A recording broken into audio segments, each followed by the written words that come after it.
Isang mapagpalang hapon po sa ating lahat. At ngayon po ay dumako na tayo sa ikatlong araw ng ating prayer and fasting. Ako po ay naatasan na gumawa ng isang maikling debosyon para po sa ating noontime devotion. At nakafocus po ito sa revival ng ating mga iglesia. So kung titignan po natin, isang katanungan na nais kong itanong sa bawat isa ngayon, naranasan na po ba natin na mapabilang sa isang komunidad o isang samahan na punong-puno po ng pagmamahalan, merong malasakit, at merong tunay na pagtutulungan. Yung pong kahit anong mangyari, alam mo na hindi ka nag-isa. Yung may mga taong hindi mo lang sila kasama sa panahon ng saya o tawanan, kundi sa panahon ng kalamidad, sa panahon ng iyong pagluha, sa panahon ng iyong kapighatian, nandun sila sa iyong tabi. Sa ating pong panahon, bihira na yung ganitong klase na samahan, lalong-lalo na po sa mundo ngayon natin na puro social media na. At yun na po yung nagiging focus kaysa sa tunay na pakikipagkapwa-tao. Alam po ninyo, sa libro ng gawa, no, lalo-lalo na po dito sa ating pag-uusapan, ay binigyan tayo ng ating Panginoong Diyos ng isang larawan kung ano yung komunidad ng iglesia, na kung saan ay ito ay buo, malalim, at higit sa lahat ay mayroong kapangyarihan. Yan po yung unang iglesia. No? Ito yung mga unang grupo ng mga mananampalataya na matapos bumaba yung banal na espiritu sa panahon po ng Pentecost, ay sila'y nagkatipon-tipon. No? So, ang resulta po nito ay nagkaroon ng isang komunidad o isang pamilya ng mga mananampalataya. At itong mga mananampalatayang ito ay mga hindi pinilit, hindi po na programa, hindi nadaya o hindi na manipula. Kundi kusang loob po sila at tapat sa Diyos at tapat sa isa't isa.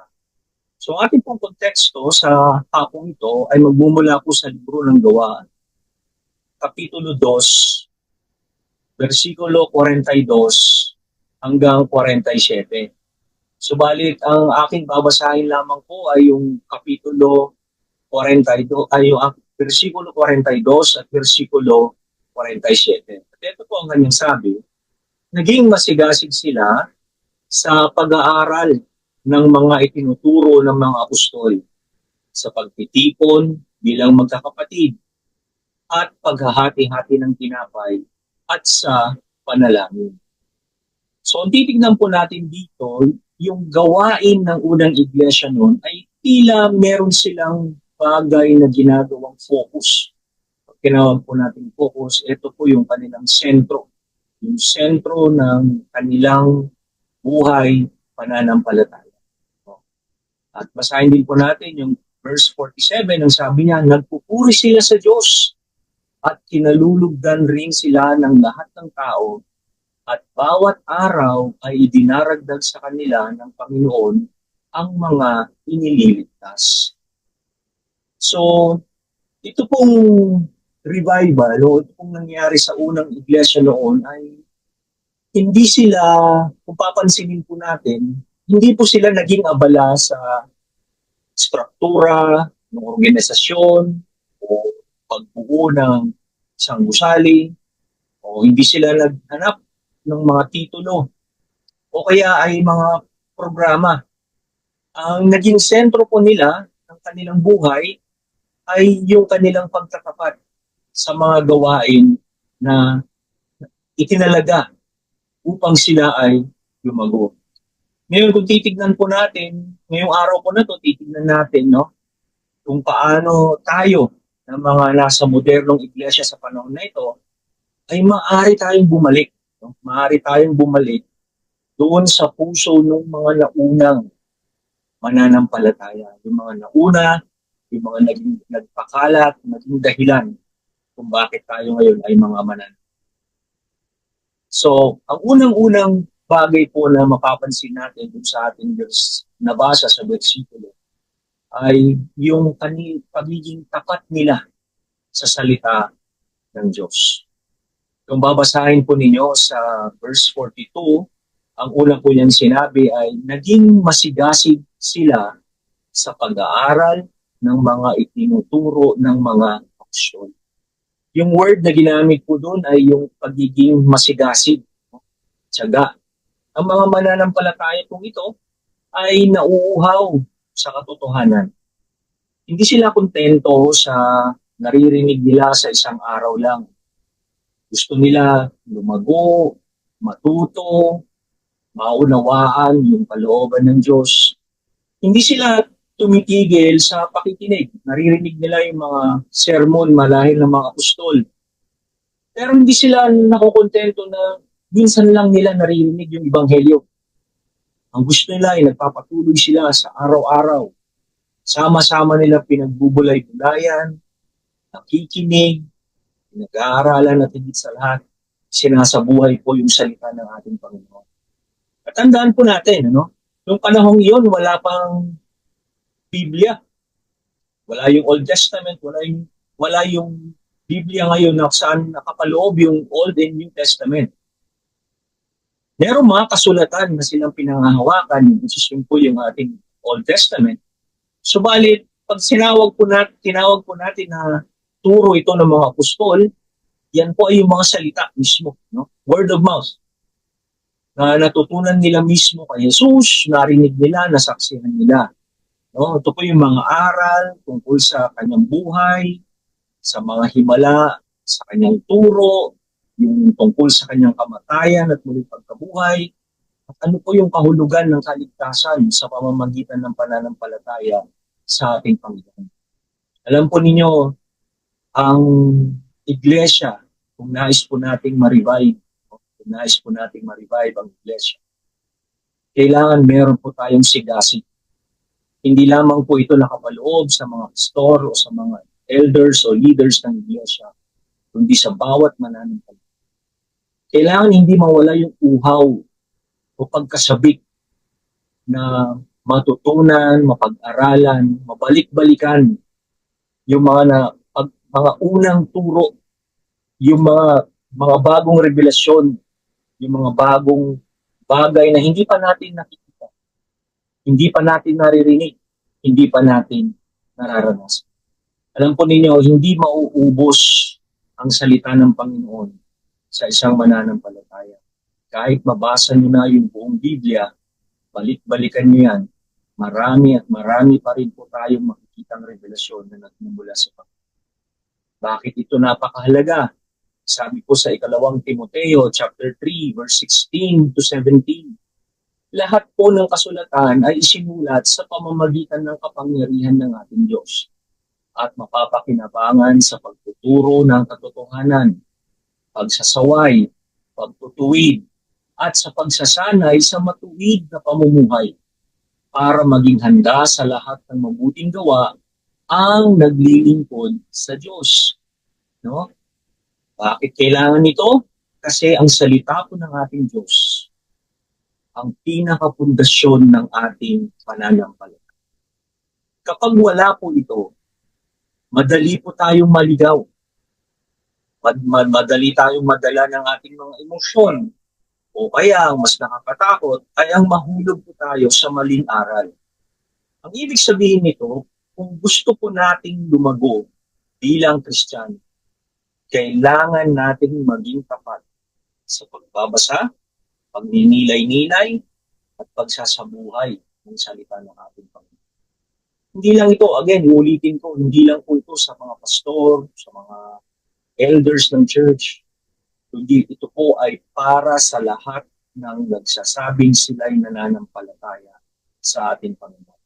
Bigyan ko po kayo ng isang magandang halimbawa. Isipin po ninyo yung puno. Makita na po sa bundok, makikita nyo may mga malalaking puno, mayroong mga maliliit na puno. Kung ang ugat po ng puno ay masyadong mababaw, madali po yung matumba, lalo na kapag may bagyo o kaya may lakas na hangin. Pero subukan ninyo, yung isang puno na malalim yung ugat nito sa lupa. Kahit anong hangin yan, kahit anong yugyug yan, mananatili yung matatag. Ganun din po tayo. Ang salita po ng Diyos ang pinakaugat sa buhay ng isang Kristiyano. Kapag tayo po ay nakaugat sa kanyang salita, hindi tayo madaling matinag kahit dumating yung pagsubok, yung tukso, o pagkalito, mananatili tayong malakas. So ito po ang challenge ko sa lahat po ng mga nakikinig.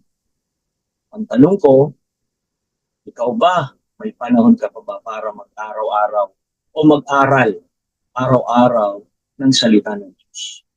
Hindi ba nagiging bigatin sa'yo yung pagbuklat ng Biblia, pagbabasa kahit na isang chapter lamang sa isang araw? Alam po ninyo, ang pagbabasa ng isang chapter, minsan hindi aabutin ng 2 minuto o 1 minuto. Kung nahihirapan po kayo siguro, pwede ninyong subukan na mag-journal muna habang nagbabasa. O kaya, kung nahihirapan po tayong unawain, ini-encourage ko po ang bawat isa na sumali sa mga Bible study. Kung wala po kayong mga Bible studies na mapupuntahan, pwede po kayong lumapit sa inyong mga pastor. Sabihin, pastor, pwede po ba tayo mag-Bible study sa bahay namin? Mag-iimbita.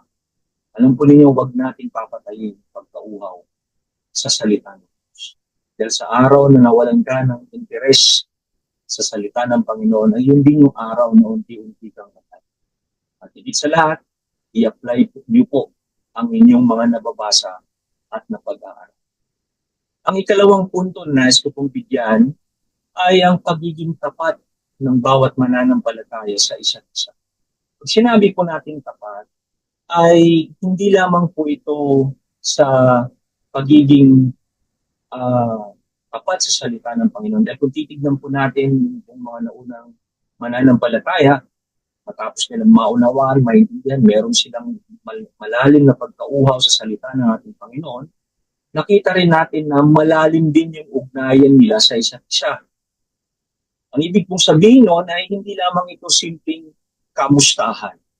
No? Hindi lang ito isang, hi, hello, brother, sister, kapag linggo. No? Ang sabi nga po dun sa salitang ginamit po, no? Na mula sa Grego ay yung koinonia, na ang ibig sabihin noon ay isang malalim na spiritual na pagsasama o pakikisa ng bawat isa. Yung una pong iglesia ay hindi lamang po grupo ng mga individual na nagkikita-kita linggo-linggo. Sila po ay may tuturing na isang pamilya. Bakit po pamilya? Dahil nagkakaisa po sila sa puso, nagkakaisa sila sa layunin. Nagmamahalan sila sa kabila ng pagkakaiba-iba nila. Meron pong mayaman, meron mahirap, merong Hudyo, merong Hintil, may babae, may lalaki, may bata, may matatanda. Pero sama-sama silang lumalakad sa iisang pananalig, sa iisang pananampalataya, at sa iisang paglilingkod. At ang isang bagay na nakatutuwa ay hindi po ito sapalitan. Hindi rin ito iniutos ng kahit na sino man. Kundi ito po ay naging bunga ng isang puso na nabinago ng pag-ibig ni Kristo. Kaya ang sabi po niya dun sa ating konteksto, sabi niya sa pagtitipon, no? Nagiging masigasig sila sa pagtitipon bilang magkakapatid sa paghahati-hati ng tinapay. No? Ibig sabihin po nito, meron silang kasiyahan at katuwaan na magkita-kita. Meron silang sigla na kapag araw po ng pagtitipon ay nandun sila. Masaya sila na makita yung bawat isa. Sabi po ng ating Panginoon sa Juan chapter 13 verse 35. Ang sabi po niya, sa ganito makikilala ng lahat na kayo'y aking mga alagad kung kayo'y may pagmamahalan sa isa't isa. Isipin po natin sa inyong mga pamilya, kung lagi po kayong magkakahiwalay, walang usap, hindi kayo nagsasabay-sabay kumakain, kanya-kanya kayo ng buhay. No? Matatawag ba natin ito na malapit? Kahit sabihin po natin kayo ay nasa isang bubong, hindi po natin matatawag iyon na close family. No? Ganon din po sa ating iglesia. Pwede tayo na nasa isang building, no? Nasa isang kongregasyon o isang fellowship, no? Pero kung wala po tayong pakikisama, wala tayong malasakit, walang pagbabahagi ng buhay natin, wala po yung tinatawag natin na koinonia. Ang pagpapalalim po ng relasyon, pagpapatibay ng pananampalataya, at pagdadamayan ang nagpapakita na nagagawa natin ang kalooban ng ating Ama, lalong-lalo na sa lahat ng kanyang kita. So ito po yung aking katanungan o challenge sa bawat isa. Meron ba tayong mga tao na malapit sa atin sa loob ng iglesia? Yung hindi lang po basta kakilala, kung hindi talagang kaibigan sa pananampalataya. Bukas ba yung puso natin sa pakikisama o mas pinipili mo na mapag-isa at hindi ka makialam? Ako, marami po yan sa mga iglesia, no? O ito po, handa ka bang tumulong sa kapwa kapag may pangangailangan? Minsan, yan ko lang po ng konting caution, hindi lamang po ito sa pera, no? Hindi lamang po ito pera sa pangangailangan. Hindi minsan meron po tayong mga kapatiran na minsan kailangan yung oras mo. Minsan kailangan ng dasal mo. Higit sa lahat kung minsan kailangan din nila ng makikinig sa kanila. Ang tanong ko po, handa po ba? Tandaan po natin, ano? Tayo ay nilikha ng Panginoon hindi para mag-isa, kundi para maglingkod sa iba. Kapag po ang iglesia ay tapat sa isa't isa, ang nagiging buhay po ito na patotoo dito sa mundo na ang pag-ibig ni Kristo ay totoo. Ikatlo, ay ang katapatan naman po natin sa pananalangin.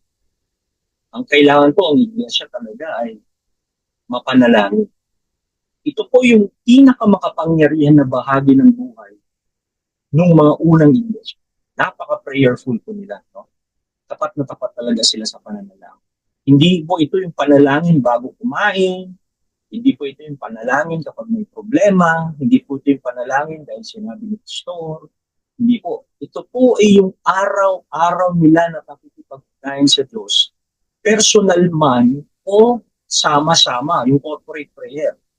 Nakikita po natin na bago pa bumaba yung banal na spirito sa Pentecost, yung pong mga alagad ay walang ibang ginawa kundi manalangin. Maging si Kristo, maging si Jesus Christ. Talaga pong nananalangin sa madaling araw. Isa sa umaga, isa sa gabi. At pagkatapos nun, dumating ang banal na spirito, naranasan nila yung kapangyarihan ng spirito. Tumigil ba sila? Hindi. Pagkatapos nun, mas lalo pa silang naging prayerful, mas lalo pa silang naging tapat. Tandaan po natin, ang panalangin ay hindi lang paghingi. Hindi lang po ito paghingi. Sabi nga dun sa ating konteksto, sabi niya, ay naging mapanalangin sila. Meron silang pagtatapat sa pananalangin. Bakit? Kasi po ang pananalangin ay pakikipag-usap sa Diyos. Ito po ay pakikinig at pagsagot din sa kanyang tinig. Ito po ay pagpapahayag ng ating pagtitiwala, ating pagsamba, ng ating paglapit sa ating mga puso, mula sa ating puso sa Kanya. At higit sa lahat po, kapag tayo po ay mananalo, palaging nananalo, lumalalim ang ating relasyon sa Diyos. Kasi yung connection natin. Sa panalangin, tayo po ay nabibigyan ng kapayapaan, lakas, at higit sa lahat, direksyon. At sa panalangin din po ang ating iglesia ay mas lalong pinalalakas at pinagbibigkis ng banal na Espiritu. Sabi nga po dito, ang ating unang iglesia ay hindi lang nagdarasal ng mag-isa. Wala pong nagdarasal ng mag-isa. Hindi, nagtipon-tipon sila sa loob ng templo, sa kanilang mga bahay upang manalangin. Kailangan po na ang isang iglesia, ang kanila pong backbone, no? Pag tinawag po natin backbone, Yun po yung spinal column natin dito sa likod. No? Nakakonekta po yun sa ating utak. At yun din po yung sumusuporta sa atin dahil nakakonekta doon yung ating ribcage. Yun po yung panalangin. Ang sabi na ang ministry daw po, ang kailangan, ang backbone ng isang ministry ay panalangin. Kung wala pong panalangin, ay wala rin po siyang backbone or spinal cord. At ano po ang mangyayari kapag wala po yung sumusuporta sa katawan? Babagsak po yan. Hindi yan tatay. Kung wala po siyang koneksyon doon sa utak, sa ulo, wala pong mangyayari at wala pong sabi po niya rito sa libro ng Santiago, Kapitulo 5, versikulo 16, kaya nga ipagtapat ninyo sa isa't isa ang mga kasalanan nyo at ipanalangin ng isa't isa para gumaling kayo. Malaki ang nagagawa ng panalangin ng taong patuloy. Ang pananalangin po ay nagdadala ng pagkilos ng Diyos. Answered prayer. Ito po ay hindi ordinaryong gawain. Ito po ay weapon, sandata. Ito po ay koneksyon. Higit sa lahat, ito ay nagbibigay ng masiging apoy sa ating pananampalataya. Ang tapat po na iglesia ay iglesia ng pananalangin. Tandaan niyo. Dapat nakafocus talaga sa prayer. Kaya kung nais po natin na talagang makakita ng tunay na pagbabago sa ating pamilya, sa ating iglesia, sa ating komunidad, kailangan po natin ibalik yung apoy ng pananalangin. Hindi po ito opsyon. Hindi po ito isang opsyon, kundi dapat ito yung unang hakbang na gagawin, lalong-lalo ng sakay. So, kung titignan po natin bilang aking hamon sa hapon, ito po yung aking katanungan. Meron ba tayong panahon araw-araw na makipag-usap sa ating Diyos? Pangalawa, meron ka bang mga tao na ipinagdarasal? Pangatlo, sumasama ka ba sa panalangin ng iglesia? Baka naman palagi kang absent sa prayer meeting. Pang-apat, kapag may problema, ito, sino yung una mong nilalapitan o hinihingihan ng tulong? Yung tao ba o ang Diyos? Kailangan po natin ayusin ang bawat ang ating pananampalataya, yung ating mga ginagawa bilang Kristiyan. At ano po yung magiging bunga nito? Ito po yung nasa Kapitulo 47. Sabi niya, nagpupuri sila sa Diyos at pinalulugdan din sila ng mga tao. At bawat araw ay idinaragdag sa kanila ng Panginoon ang mga inililigtas. Nakakatuwa, no? So, kung titignan po natin, kung ang katapatan natin ay sa tatlong bagay. Number one, ang pag-aralan ng buong pagtsatsaga ang salita ng Diyos. Pangalawa, maging tapat tayo sa isa't isa. At pangatlo, maging tapat tayo sa pananalangin.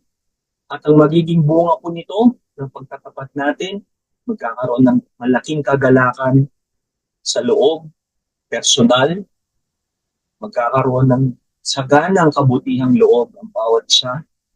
Meron pong pagkakaisa, no? Unity sa isang iglesia at higit sa lahat, yung paglago ng bilang. Dadagdag at dadagdag ang kaluluwa na makakakita nito. Sa ating pong pagtatapos ngayong araw na ito, sa devotion na ito, tunay nga po na nangangailangan ang maraming iglesia ng revival. Marami na po yung nakakalimot. Kung minsan nagiging status sa society na lang yung iglesia. Kapag tinanong, sa anong religion mo? Ito yung religion ko. Nagiging status na lang. Sana nga po ay ma-revive ang bawat isa sa atin. Makita nila ang pangangailangan na ang hinahanap ng Panginoon ay yung mga tunay na sasamba sa Kanya sa Espiritu at sa katotohanan. Sana po ay meron tayong pulot sa ating pag-aaral sa biyaya ng Panginoon naway ang lahat ay lumago at maging tapat sa kanilang pag-ibig. Maraming salamat.